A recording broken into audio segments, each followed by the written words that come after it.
구독, 좋아요. 자, 2부 시작하겠습니다. 강전의 변호사님 나오셨습니다. 어서 오십시오. 안녕하세요. 예. 어제 이 장동혁 대표 24시간 필리버스터 본 사람들 감회가 여러 방식이 있던데 어제 그 좀 파격적인 또 기록도 최초 최장 여러 기록이 나왔는데 어떻게 보셨어요? 그렇죠. 제1야당 대표가 이렇게 1번 주자로 올라갈 거라는 것도 생각도 못했던 부분이고 심지어 24시간을 풀로 채운다는 건 정말 상상하기조차 어려웠던 일입니다. 그동안의 필리버스터 최대 많이 하신 분이 박수민 의원이었어요. 박수민 의원 지난 9월에 17시간 12분을 하셨거든요. 그런데 이번에 장동혁 대표가 혼자서 24시간 한 것은 저희 당에게도 어떤 변화의 포인트, 시점이 되었다라는 생각도 있고 장동혁이라는 정치인 개인에게도 조금 더 올라간, 한 단계 더 올라가는 수준의 정치인으로서의 면모를 분명히 보여줬다고 생각을 합니다. 당내에서 장동혁 대표에 대해서 안 좋은 시선으로 바라보셨던 분들 한동안은 아무 말씀도 못할 거라고 생각해요. 그리고 또 하나는 앞으로 국민의힘에서 만약에 당대표가 되겠다라고 나오시려는 분은 24시간 필리버스터 정도는 할 수 있는 사람이 나와야 되는 게 아닌가. 그 정도가 기준점이 돼버렸어요? 그 정도의 이제 자격을 갖춘 분들이 나와야 되는 게 아닌가라는 생각도 듭니다. 예. 그간에 이제 장동혁 의원이 장동혁 대표가 되면서 장동혁 대표 체제가 들어선 이후에 초기의 분위기가 저도 여러 번 당내 분위기도 보고 여러 형태의 싸우는 현장을 보면서 야, 장동혁 대표 체제를 실제 다수의 의원들이 별로 인정하지 않는 건가? 또는 친한계 의원들은 뭐지? 또 싸우는 것보다 대세를 그냥 따라가는 의원들의 행동 이런 여러 가지를 보면서 장동혁 대표 체제가 험난하구나. 장애투쟁할 때도 장동혁 대표는 나가지만 의원들이 다수가 참여하지 않는 이런 장면들을 그렇죠. 많이 봤는데 이번 장동혁 대표의 24시간 필버 이 이후에 당내 분위기가 상당히 좀 변화하고 있다 이런 이야기들이 자꾸 들려오네요. 지금 모두가 고무되어 있는 상황이라고 생각하고요. 예. 지금 이 부분은 장동혁 대표가 보여줬었던 개인기의 정말 맥시멈이 아닌가 생각합니다. 말하자면 최근에 특히 통일교특검이라든지 이런 것과 관련해서 장동혁 대표가 조금 더 적극적으로 나가야 되는 거 아니냐. 삭발이나 단식 이런 좀 극단적인 모습이라고 해도 이런 것들 좀 보여줘야 되는 것 아니냐라는 이야기들도 있었고 또 당내 중진들께서 장동혁 대표가 그동안에 가지고 왔던 스탠스에 대해서 문제 제기하는 발언들을 좀 여러 차례 하신 것들도 사실 있지 않았습니까? 네. 장 대표가 얼마 전에 충청도에서 있었던 행사에서 변화를 14번을 이야기를 했었거든요. 어저께 이 필리버스터 24시간 마무리하면서 이 과정에서 보여줬던 것이 본인 스스로가 변화의 아이콘이 된 것 같다라고도 생각합니다. 어제 재밌는 장면들이 여러 장면들이 필버에 나왔어요. 우원식 의장이 화장실 가는 것 때문에 논란도 있었고 정성호 장관은 그래도 꿋꿋이 하다가 좀 졸기도 하고 그 자리도 있고 또 김병주 의원이 중간에 와서 막 본인들도 이야기할 수 있는 기회를 달라라고 하면서 이제 다음 주자로 되어 있었으니까 그런 모습도 보였는데 김병주 의원 같은 경우에는 이분도 어쨌든 경기도지사 출마 이야기가 계속 나오는 분이잖아요. 그러니까 본인이 이 뉴스가 분명히 크게 나갈 건데 그 과정에서 한 꼭지라도 담당하기 싶어서 카메오 역할을 스스로 하신 게 아닌가. 예의가 아니라는 부분은 스스로도 알고 있을 거라고 생각을 합니다. 장동혁 대표가 이번에 이러한 모습을 보여주면서 지금 국민의힘 유튜브에서도 동시 접속자도 굉장히 많았었고 팔로우 하시는 분들도 많이 늘어났어요. 그러니까 이런 것들도 저희가 이제는 유튜브가 민주당보다 저희 국민의힘 공식 채널이 더 많아요. 민주당 한 48만 명 정도 된다고 하고 그리고 저희 국민의힘은 이번에 50만을 넘었거든요. 그래서 저희가 앞으로 조금 더 나아지는 모습, 좋은 모습 보여드리면은 이 기세를 계속 끌고 갈 수 있지 않을까라고도 생각합니다. 예. 자, 메이나이트 5717님이 펜앤마이크도 밤새 중계해 주셨죠. 맞아요. 예, 감사합니다. 이렇게 했는데 펜앤마이크도 거의 풀로 중계를 했습니다. 저희 직원이 새벽까지 하다가 너무 상황이 안 좋아서 좀 잠깐 휴식을 취하고 또 새벽에 다시 나와서 또 연결하는 거의 풀로 생중계를 했어요. 그러니까 필리버스터 장동혁 대표가 저렇게 헌신과 투지, 단호함을 보여줄 때 펜앤마이크 우리 기자도 현장에서 그렇게 투지를 보여주었습니다. 그렇죠. 그것도 응원해 주십시오. 너무 잘했다고 생각합니다. 아, 네. 고맙습니다. 진짜 우리 보수 유권자층에서 펜앤마이크 이번에 노력해 주신 거 다들 알고 있다고 생각을 하고요. 네. 아까 우리가 장동혁 대표의 당내에서의 약간 흔들려 보이는 이런 모습들을 다잡기 위해서 나선 부분들에 대해서도 얘기했습니다만 저는 그건 실상 부차적인 부분이라고 생각을 합니다. 장동혁 대표가 이 필리버스터를 시작을 할 때 본인의 연설이 오늘 뭐 민주당 단 한 분의 의원도 설득하지 못할 수도 있겠지만 그럼에도 불구하고 국민들께 이 상황을 말씀드려야 된다. 이 절박함으로 나왔다라고 이야기를 시작을 했었거든요. 특히 장동혁 대표 입장에서는 이 24시간 채우는 게 체력적으로도 굉장히 힘들었겠지만 어쨌든 본인의 전문 분야잖아요. 그렇죠. 판사 출신이기 때문에 더 조목조목 짚을 수 있는 부분들도 분명히 있다고 생각합니다. 민주당 입장에서는 이 내란 전담 재판부를 법률로서 만든다는 것이 뭐 지금은 이제 추천위가 아니라 판사들 내부적으로 판사 회의에서 뭐 의결을 하게 한다라든지 이런 이야기들로 바꾸고 있습니다만 그럼에도 불구하고 어떤 형태든지 간에 지금 우리 헌법에서 규정하고 있는 대법원장이 법관들에 대한 임명권을 가지고 있다는 것에 대해서 법률로서 제한을 하는 형태가 될 수밖에 없는 거거든요. 위헌 논란에서 완전히 벗어날 수가 없는 거고 그래서 이 법안 같은 경우에는 저희 보수 유권자들뿐만이 아니라 중도층에서도 민주당에게 굉장히 좀 부정적으로 바라보실 수 있는 이런 이슈였던 거예요. 근데 여기에서 장동혁 대표가 또 전직 판사로서 완전히 파이팅하는 모습을 보여줬기 때문에 중도층에 소구한 부분들도 분명히 굉장히 크게 있었을 것이다라는 생각도 합니다. 예. 장동혁 대표가 필리버스터 16시간 됐을 때, 20시간 됐을 때 굉장히 힘들었다고 하죠. 다리가 거의 이렇게 쓰러지고 무릎을 꿇을 정도의 그냥 나다빠질 정도의 힘들었다고 하죠. 당시에 뭐 발포 비타민도 물에 타서 견디시고 또 눈도 굉장히 많이 아프고 이 입도 안쪽도 굉장히 고통스럽다고 해요. 그런 일화도 좀 소개가 지금 되고 있죠. 그렇죠. 당연히 그럴 수밖에 없죠. 그래서 네. 손이 저리고 뭐 다리도 아파서 몸을 좀 왔다 갔다 하면서 마이크도 양쪽을 다 쓰고 이런 이야기들도 지금 전해지고 있는데 체력적으로 힘들 수밖에 없다는 거. 서서 24시간을 읽는다는 것도 뭐 일반인으로서는 불가능한 상황인데 거기에서 저렇게 논리정연하게 따박따박 이야기를 하면서 시간을 이어간다는 거는 거의 불가능에 가깝다고 생각을 합니다. 결국 24시간 또 단식한 거와 마찬가지인 거잖아요. 거기에 그렇죠. 대해 국민들께 이 상황을 진중히 알려드려야 된다는 절박함이 있었기 때문인 거고 이 절박함이라는 게 굉장히 중요하다는 게 많은 분들께서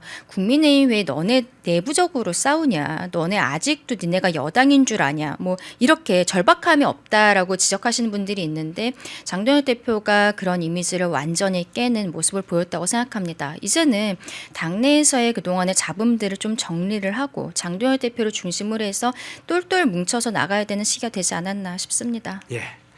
풍비윤님, 잠실가인님 후원 고맙습니다. 시청하시면서 좋아요 꼭 함께 눌러주시면 좋겠습니다. 자, 내란 비상계엄 재판부 관련해서 장동혁 대표의 투지, 헌신, 무릎을 꿇지는 않겠다. 24시간 견디는 저 위대함, 그가 아마 이게 큰 전기를 일으킬 것으로 보입니다. 그 장면 계속 이어가 보겠습니다. 통일교 특검 문제로 한번 이어가 보겠습니다. 국민의힘과 개혁신당이 이 법률안을 공동 법률안을 발의를 했습니다. 통일교와 정치권 인사 간 불법 금품 수수 및 유착 의혹 진상규명 특별검사 임명에 관한 법률안 이걸 이제 공동 발의를 했는데 국회의원과에 어제 제출을 했어요. 양당의 특검 공조가 법안 발의 형태로 시작이 됐는데 일단 어떤 차원에서 어떤 의미 부여하십니까? 뭐 좀 이따 다시 얘기하겠지만 결국 민주당도 이 부분에 있어서는 같이 하는 걸로 결정해 놨는데 네. 그 이전에 어쨌든 우리 야당 측에서 국민의힘과 개혁신당이 공조하는 모습을 보였다는 것 자체가 저는 굉장히 큰 의미가 있다고 생각을 합니다. 지난 대선 과정에서도 마지막까지 이준석 후보와 김문수 후보 간의 어떤 연대 이런 것들을 만들어내기 위해서 단일화를 만들어내기 위해서 많은 분들이 노력을 하셨지만 이게 이게 결국에는 이루어지지 않았었잖아요. 그리고 이제 내년에 또 지방선거가 있는 상황이고 지방선거 과정에서도 공조 같은 것들은 분명히 필요하다라는 지적들이 많이 나오고 있는 상황에서 이 특검이라는 게 민주당 측에서도 지금은 조금 민망한지 속도감 있게 진행하겠다라고 이야기는 하고 있습니다. 그러면 아마 올해 안에는 어떤 구체적인 입법안들이 나오게 되지 않을까라고 생각이 드는데요. 그러면 그 다음에 지금 국민의힘과 개혁신당에서 내놓은 안 같은 경우에는 수사기간을 최장 170일로 했어요. 그러면 이게 결국에는 내년 지방선거까지 저희들 입장에서 끌고 갈 수 있는 부분이거든요. 물론 이 수사를 하는 과정에 있어서 저희 야당 측의 의원이라든지 인사들도 물론 관련성이 나올 수 있는 부분들도 분명히 있습니다. 하지만 이거는 국민들께서 한번 확인을 하셔야 된다는 강한 의지를 갖고 계셔서 최근에 그 한국갤럽 여론조사가 민주당의 마음을 바꾸게 한 좀 큰 동인이 되지 않았나 싶은데 60%가 넘는 국민들께서 통일교 특검 필요하다고 하셨고 그리고 심지어 민주당 지지자라고 답변하신 분들의 답변은 67%에 이르렀었거든요. 그렇기 때문에 민주당도 결국 이걸 진행을 하고 다만 좀 앞으로 걱정이 되는 거는 지금은 저희 야당들끼리 어쨌든 협의를 해서 민중기 특검의 수사무마 의혹이라든지 이런 것들도 넣어놓은 상황인데 민주당은 그거는 빼겠다는 거예요. 근데 저희는 이게 또 권력형 비리와 굉장히 연관이 되어 있다고 생각을 하는 거거든요. 왜냐하면 민중기 특검 자체가 여당 측에서 추천한 인사고 8월에 윤영호 씨의 진술을 확인을 했는데 11월이 되어서야 내사 번호를 부여하고 언론에 보도가 되니까 그제서야 경찰로 입적하는 거 이거 과연 뭐 적어도 대통령실 뭐 민정수석실 이런 데로 보고가 가지 않았던 게 맞을까?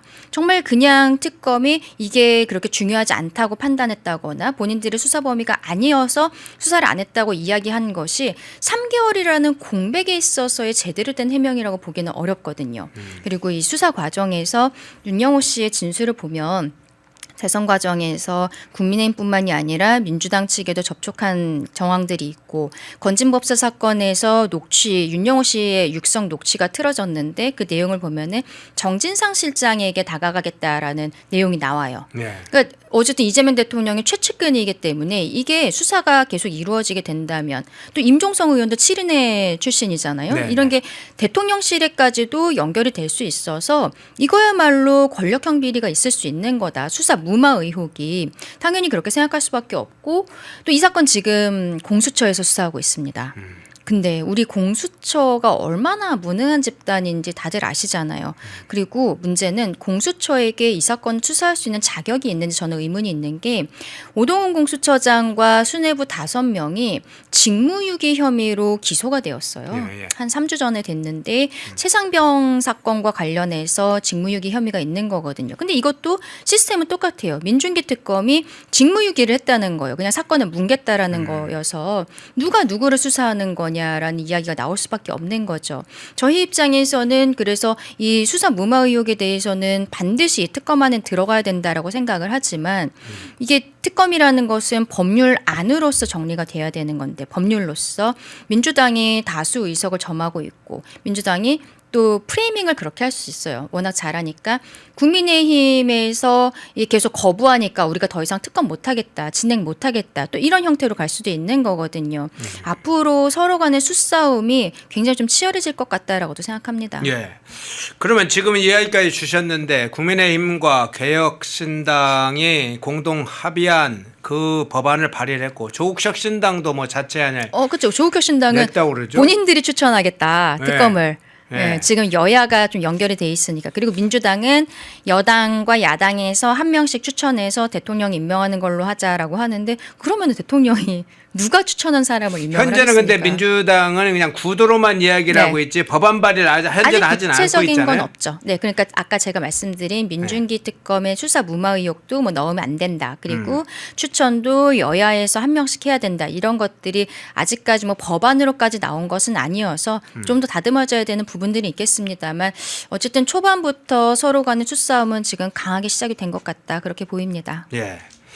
민주당에서 이걸 온전히 받을 생각은 아닌 걸로 보입니다. 지금 그 부분에 네. 초점을 두고 강전일 변호사님께서 이야기를 해주셨는데 그렇다면 이 야당의 입장에서 국민의힘 개혁신당 뭐 법안도 공동 발의한 상황이니까 이 상황을 볼 때 그냥 협상으로만 해결이 안 될 거라는 인식이 좀 있는 것 같은데요. 뭔가 싸우면서 이 문제를 해결할 수밖에 없다 이런 생각이 있는 것 같아요. 그렇죠. 예. 지금 민중기 특검 수사무마 의혹이라든지 그리고 특검의 규모 이런 것들에 대해서도 민주당 측에서는 좀 줄이려고 할 가능성이 저는 높다고 생각을 하거든요. 예. 그리고 수사 대상에 대한 부분들도 분명히 지금 민주당에서 항상 이야기하고 있는 것이 최근에 김기현 의원이라든지 나경원 의원에 대해서 자꾸 걸고 넘어지는 말들을 하고 있어요.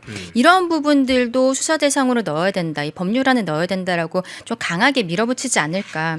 그러면 그 과정에서 저희 야당 측에서도 말씀하신 대로 결기를 보여줘야 되는데 그러면은 이제 장동혁 대표가 24시간 필리버스터 끝났습니다만 빨리 체력을 회복하고 여기에 대해서 다시 한번 강단 있는 모습을 보여줘야 되지 않을까. 저는 뭐 조금 너무 개인에게 많은 부담을 주는 것 같아서 미안하기는 하지만 그 과정에 있어서도 정말 우리가 이것을 지켜내기 위해서 단식이나 삭발 이런 것들도 좀 검토는 해봐야 되지 않을까. 이게 말로 해서 설득이 될 만한 민주당은 아니다라고 생각을 하거든요. 좀 그런 생각들이 있습니다. 예. 민주당이 말로 수근수근 해서 이 통일기호 특검을 제대로 수용할지 결국은 싸우면서 이 문제를 쟁취해야지 하는 거 아니냐. 그래서 이제 김성태 전 의원의 드루킹 특검도 나오고 그러는 거죠. 예, 그 문제 한번 살펴봤고요. 자, 어제 진행됐던 윤석열 대통령 구속신문 관련해서 한번 상황을 좀 살펴보겠습니다. 윤석열 대통령 구속 이 기간이 만료되는 시점이 다가오고 있습니다. 1월 달이니까 아직 지금 그게 막 길게 남지 않았어요. 어제 법원이 구속신문을 진행을 했습니다. 서울중앙지법 형사합의 36부가 어제 오후에 진행을 했는데 오후 2시 30분에 진행을 했는데 일반 이적 그리고 직권남용 권리행사 방해 관련해서 특검이 추가 기소한 건에 관해서 추가 구속신문을 비공개로 진행을 했습니다.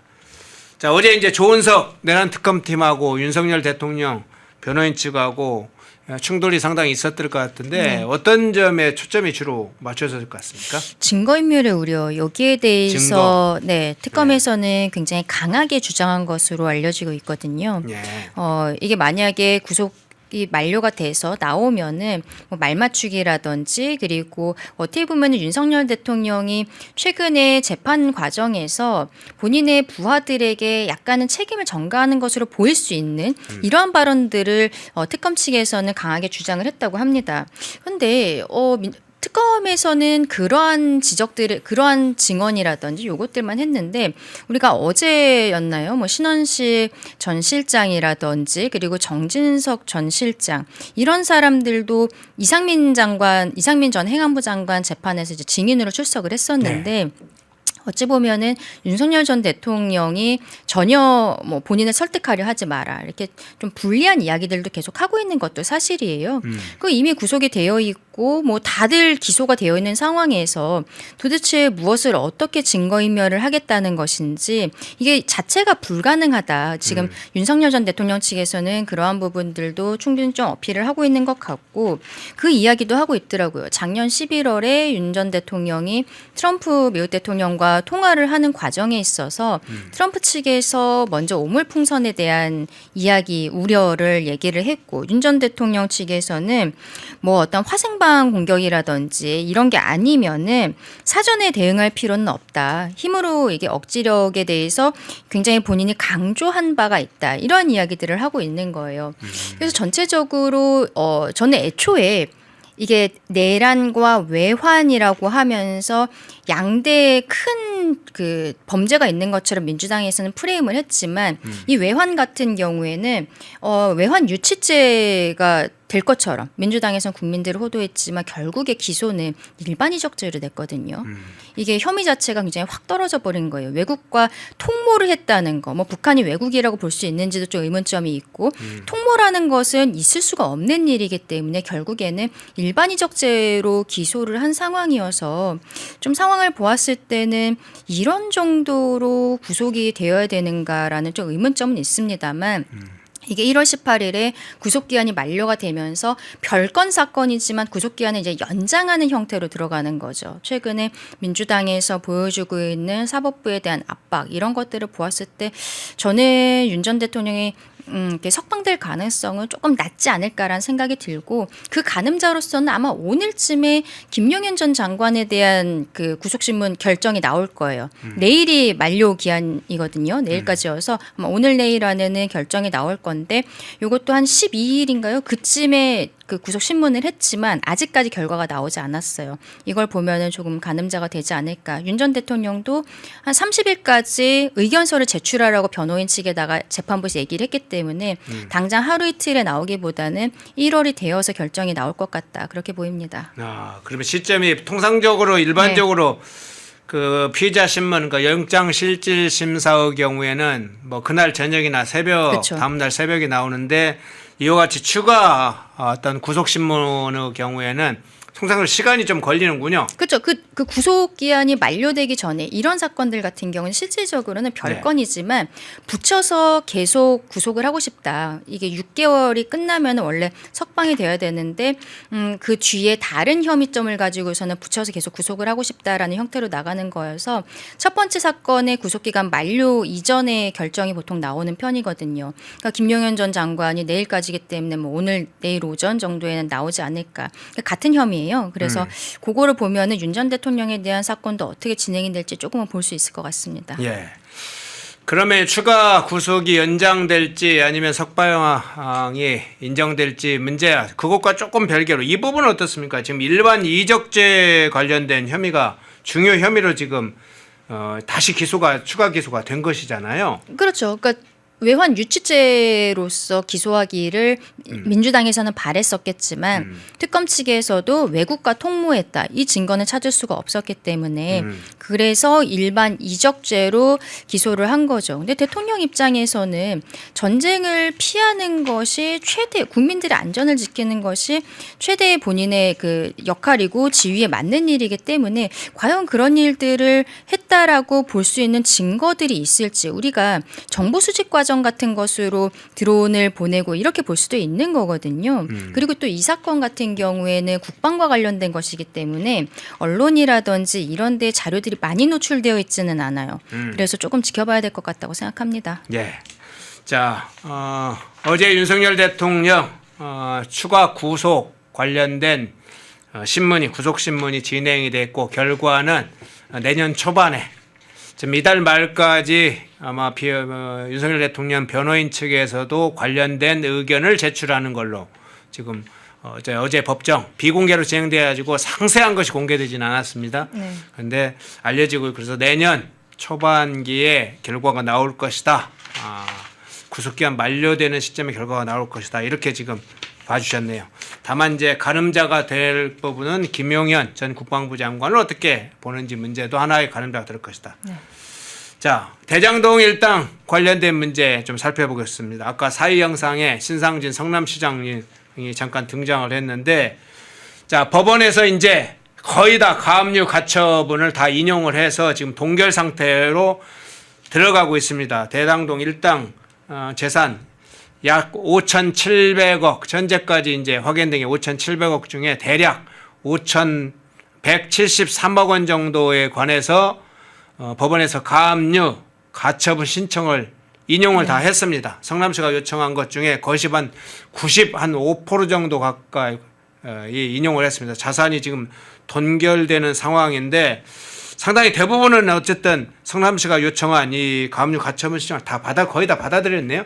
이거는 제가 예전에도 방송에서 말씀을 드렸었는데 법원에서 배려를 해주는 결정을 내리고 있다. 저는 그렇게 생각을 합니다. 왜냐하면 이게 4년 기소가 돼서 4년이 넘게 재판이 이어졌는데 결국에는 검찰에서 원하는 것만큼의 범죄 금액에 대해서 입증을 해내지 못했거든요. 그리고 이제 검찰에서 항소를 하지 않았기 때문에 손해배상으로서 이 돈을 성남시 측에서 받기 위해서는 성남시가 민사소송의 원고잖아요. 원고에게 입증 책임이 있는 거예요. 그래서 검찰에서 4년 넘게 못했던 거를 성남시에서 과연 해낼 수 있을지 앞으로 지켜봐야겠습니다만 재판은 아마도 길어질 것이라고 예상이 되고 그리고 그 과정에서 이들이 재산을 좀 다른 데로 빼돌린다든지 이랬을 때는 판결을 받아도 집행을 할 수 있는 재산이 없을 수 있는 거잖아요. 그러한 의미에서 가압류 가처분 같은 것들을 신청을 하는데 법원 측에서 형사소송의 진행 상황이라든지 이런 것들을 보았을 때는 검찰에서 1심에서는 금액을 제대로 특정하지 못했다라고 형사법원 1심 법원이 이야기했지만 이게 민사에서 혹은 뭐 항소심에서 어느 정도 다퉈질 수 있겠다라고 봐준 것이 아닌가 싶습니다. 근데 이거는 결국 본안 소송에서 판결이 어떻게 나올 것인지 중요한 부분이고 그래서 지난번에도 말씀드렸습니다만 성남시 측에서 가능하다면 검찰 측에서 가지고 있는 자료라든지 이런 것들에 대한 협조를 좀 받아야 되는 게 아닌가라는 생각이 들고요. 검찰에서는 담당 수사팀에서는 항소를 해야 된다라고 전원일치된 의견이었다고 하잖아요. 그러면 항소심에서는 금액을 특정할 수 있겠다라는 자신감이 있었을 수도 있어요. 판결문을 봤을 때 우리가 요거 조금 수정을 하면은 항소심에서는 받아낼 수 있겠다. 이거를 형을 더 늘릴 수 있겠다. 이런 생각을 했을 수도 있는데 이게 제출이 안 됐으니까 사실상 수사팀에서 어떠한 구체적인 계산이라든지 근거들을 가지고 있는지 우리 국민들께서는 알 수가 없는 부분이거든요. 이러한 것도 그 수사팀에서 가지고 있었던 생각들, 항소심에서의 방향성 이런 것도 결국 항소는 안 됐습니다만 좀 협조가 되었으면 좋겠다라고도 생각합니다. 그러면 이제 대장동 일당의 입장에서 한 가지 추가 질문을 해 보겠습니다. 지난번에 검찰의 항소 포기 이후에 이 김만배와 남욱 변호사가 추징보전 재산 해제를 청구를 지금 그쵸. 했지 않습니까? 아직 그런데 안 나왔지만. 검찰의 사실상 맞서는 이제 법원에 이걸 해제해달라 추징보전 재산을 해제해달라 이렇게 청구를 했는데 이번 법원에 이건 민사이긴 합니다만 가압류 가처분 인용이 대장동 일당에게는 그러면 미치는 재산상으로나 법적으로는 어떤 영향이 있습니까? 그게 남욱 변호사 같은 경우에는 그 가압류 신청이 하나가 기각이 됐어요. 네. 그 이유가 네. 법원에서 이미 검찰에서 추징 보전을 했기 때문에 성남시가 중복해서 가압류할 필요는 없다라고 지금 결정을 했거든요. 근데 성남시 측에서는 아니 이 지금 피고인들이 추징 보전 해제해 달라고 소송까지 진행을 해놓은 상황인데 네. 이게 그러면은 만약에 풀렸을 때 법원에서 그 추징보전 해제에 대해서 인용하는 결정을 내렸을 때 가압류가 안 되어버리면은 그 부동산은 또 그냥 날아가 버릴 수가 있는 상황인 거죠. 그래서 신상진 시장께서는 이 부분 분명히 바로 항고하겠다라고 밝힌 게 바로 그 지점입니다. 뭐 지금 피고인들 입장에서는 글쎄요, 대통령이 뭐 관여가 되어 있는지 알 수는 없습니다만 어쨌든 본인들이 대통령의 그동안의 뭐 선거 과정에 있어서 도움을 줬다라든지 이런 것들도 또 어느 정도 드러난 부분이 있어서 그래서 국민들께서는 검찰이 항소를 하지 않은 것에 대해서 굉장히 좀 색안경을 끼고 보고 있다. 뭐 제가 완화해서 말씀을 드릴게요. 순화해서. 그런 상황이잖아요. 그 본인들은 당당한 거죠. 믿고 있는 구석이 있는 게 아닌가. 그래서 추징보전 해제 신청을 했는데 이게 법적으로는 인용이 될 수밖에 없는 상황이거든요. 근데 법원 입장에서는 지금 결정을 좀 차일피일 미루고 있는 게 아닌가 이렇게 보입니다. 근데 재밌는 거는 검찰에서 해제돼서 안 된다 이런 취지의 의견서를 제출을 했어요.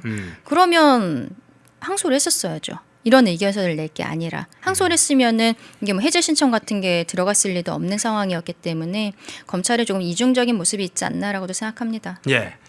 자, 한 가지 추가해서 마지막으로 질문을 좀 드릴게요. 자, 성남시가 어쨌든 대장동 일당의 이 자산 동결을 바탕으로 해서 민사 본안 소송에 이제 승소하겠다고 거기에 집중하겠다고 네. 신상진 시장께서도 입장을 밝혔는데 지금 하고 있는 가압류 가처분은 성남시 차원에서 지금 하고 있는 거지 않습니까? 그렇죠. 예.